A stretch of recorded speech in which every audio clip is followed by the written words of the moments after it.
Members of the ADC, including Atiku Abubakar and David Mark, and senior figures of the People's Democratic Party under the leadership of Tanimu Turaki met at David Mark's residence.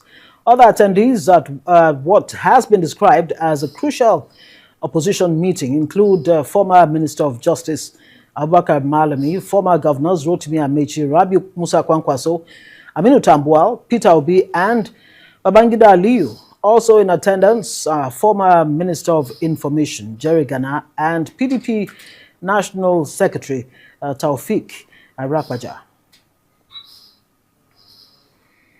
Now, to provide updates on the internal crisis within the African Democratic Congress, ADC, including, of course, today's protest by party leaders and possible steps towards resolution, I'm joined now by Dino Melaye, his ADC chieftain. Good to have you on News Night. Yeah, good evening, Melaye. Okay, so first off, let's get out of the way the core objective of this protest today. Based on my intro there, you seem to be insisting that the INEC chairman should go. I wonder how exactly that solves the problem. But let's talk about the objectives of that protest today. Yeah, thank you very much, Ngozi, and good evening, Nigerians. The protest today proved to me that we Nigerians are actually ready to kick out the APC from government because there was no mobilization of any sort. The strategic information to hold the protest went out only yesterday evening. Right. And we are really encouraged and amazed with the response of Nigerians to show that they are tired of the APC, they are tired of maladministration, they are tired of hunger, they are tired of the ineptitude that the APC-led government have brought on us as a country. The essence of the protest is, one, to say that democracy in this country will continue to be government of the people, by the people, and for the people. We have agreed that we will never allow democracy to be described in APC terms as greediocracy, which is government of the greedy, by the greedy, and for the greedy. And right. We have also demonstrated by this protest today that the leadership of ADC is united. You can see Kwankwaso, you can see Amechi, you can see Vice President Atiku Abubakar, and Obi, Peter Obi, and a host of others there, all together to say that we must rescue our nation from these political cankerworms and scavengers who are here simply to destroy our country. And we also use the protest today to say that the attack is not on ADC, that the attack is actually on democracy and democratic institutions in this country. That it is laughable that the APC wants INEC to become a parastatal or a department of the presidency. And in a sane country, we are not going to allow that we will not allow that to happen, because the truth of the matter is that President Bola Ahmed is afraid of elections. He doesn't want any election because he doesn't even trust people in the APC, that he knows the people in the APC are deceiving him. He knows that the implosion that is going through the APC right now will consume him.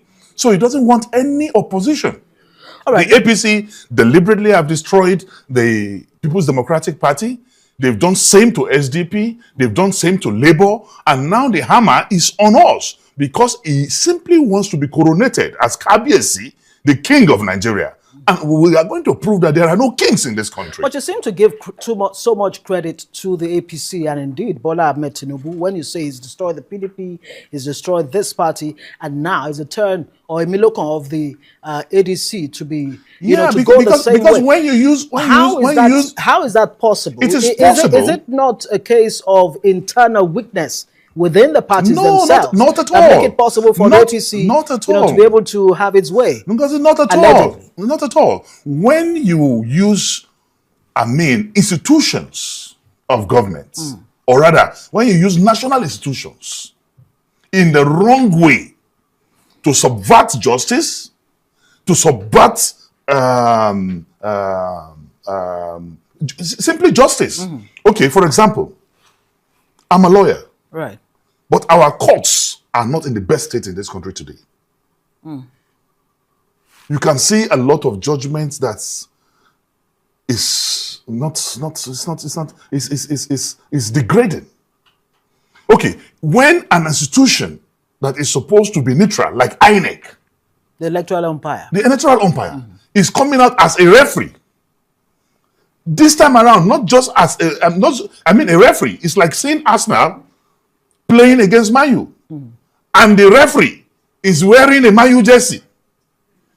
Automatically, there's no match. But INEC is not wearing any. They are not just wearing. jersey. They are not just wearing APC jersey. They have become the spokesperson for APC, because you have seen what INEC is doing.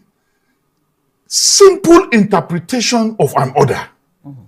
It is something that very, very elementary, but they have gone beyond misinterpreting that aspect of the order. What's your interpretation of what the appeal court, ruled on, the status quo ante bellum? The interpretation is very simple. What does it mean for you as a party? Forget the Latin jargon. The lucid elucidation is simple.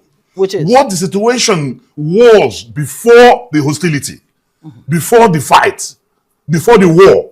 And the question will be, when did the war start? And what is the situation? And let me tell you this, for free, that status quo does not mean dates.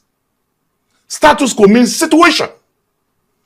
It doesn't mean dates before. No, it means situation as they were before the hostility. And if you are saying the situation the way they were before the hostility, on July 29th of 2025, right, we had a NEC meeting that nephew was present in that NEC meeting. The one who is laying claim. The one who is laying claim now. The one who has commercialized his conscience. Who he was present in that meeting where the leadership of David Mark, Aregbesola, and others were ratified. So he was present in that meeting. And after the May 29th, that not only that NEC held, INEC was present in that NEC. INEC monitored that NEC. And immediately in August, we wrote INEC to say that David Mark officially, though they were present, though they monitored it, we wrote them to say David Mark, Aregbesola, and others are now occupying position ABCD. And now INEC certified receiving that. I don't know if you understand. Yeah. So at that point from May 29th, David Mark, authentically, because NEC is the highest decision-making body of the party. Okay, let me very quickly. If you allow me to just round up this. Right. He became the chairman at that point. So if you are saying, and nephew went to court on September 2nd.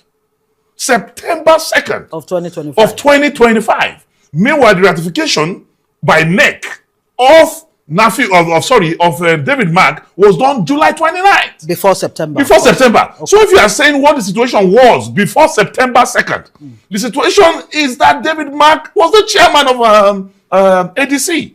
Very, very simple. Okay, and now. Ab initio, nephew resigned on May the 17th. Okay. Senator Dino Melaye, I'll put you on break. We'll take a short breather and continue this conversation. Stay with us.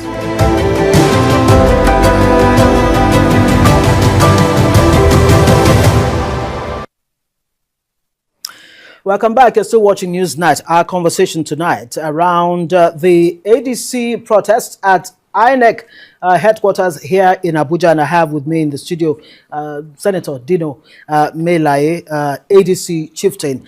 Okay, so you made that point. Now, the question I'm trying to ask you now is, INEC received you today, right? Were you satisfied with their reception? What exactly did INEC give you in terms of assurances, if any? And now that you've placed your petition before them, what next? Anyway, I will not say we were received or not received by INEC because it wasn't a courtesy call. Right. It's a protest. But you laid a petition before. Yeah, we laid some demands. Right. What are those demands? Yeah, it's the chairman presented our position. That is to say that all INEC, the INEC chairman, all national commissioners of INEC should rescue themselves from office or be sacked by the approving and appointing authority, which is Bola Ahmed Tinubu. We laid that position, and Professor one of the Federal National Commissioners was there to receive us. Right. And he apologized on behalf of the chairman of INEC that he was attending an NBC event, and that he profusely apologized for not being present. And they took our letter and acknowledged it. And our National Secretary got an acknowledged copy of the letter. So it was not a courtesy call, it was not a friendly call, because darkness and light don't concur. So is there a plan B for the ADC, or for this leadership of the ADC? Yeah, for the David Mark leadership, is there a plan B? And when I say plan B, in terms of looking elsewhere, say, for example, the NDC under Seraki Dixon is actually saying stranded politicians should, come over to their platform. Is that a possibility? There's no stranded politician in ADC. Okay. And ADC today is the most viable political opposition we have in this country. And for us, there's no turmoil, there's no crisis. The battle to rescue this country for us is the battle of no retreat, no surrender. And we are not declining. All our congresses are going on as I speak. And on the 14th, we are going to have our national convention. Aren't you concerned that there may be litigations? Could be booby traps going ahead with litigation with the congresses? Litigation is part of politics. It's part of, we'll continue to cross the waters but our resolve to rescue this nation from the APC is total. And for plans, every political party of our ground or status must definitely have plan B, plan C, plan D, plan E. But the revelations of those plans is not going to be on Arise TV. Okay. But when you're ready, please come back. No, definitely. And let us know. But I want to assure you that we will get this done. We are resolved to make them do the right thing.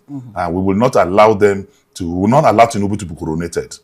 There must be elections. If he wants to win, he should come and win through elections. I mean, if you have 32, 33 governors, you have 80 to 90% of the National Assembly. He insists that he's not after any opposition, that whatever issues within opposition is self-inflicted. Tinubu is one of the most intolerant politicians we have in Africa. As governor, he had 3 deputy governors. Even as chairman of APC, in 2 years now, he has 3 national chairmen. And each national chairman is supposed to serve out a term. Nobody has served out a term. When he came in, Abla Adamu was the chairman of the party. In a matter of weeks after getting to office, he removed him and brought in Ganduje. Ganduje heard his announcement on TV. Today, there's a third chairman. So as far as we are concerned, we know him and we know that, but this time around, he's going to meet his total. Before I let you go, is it a point of defiance? You sang the old national anthem at your event today. That is Arise, O Compatriots. Instead of Nigeria We Hail Thee. I led the Protestants to sing the national anthem because that's the national anthem we know. There's nothing this government has done that makes sense. Today in this country, everything they have done is in the negative. We have 2 1,000 naira notes.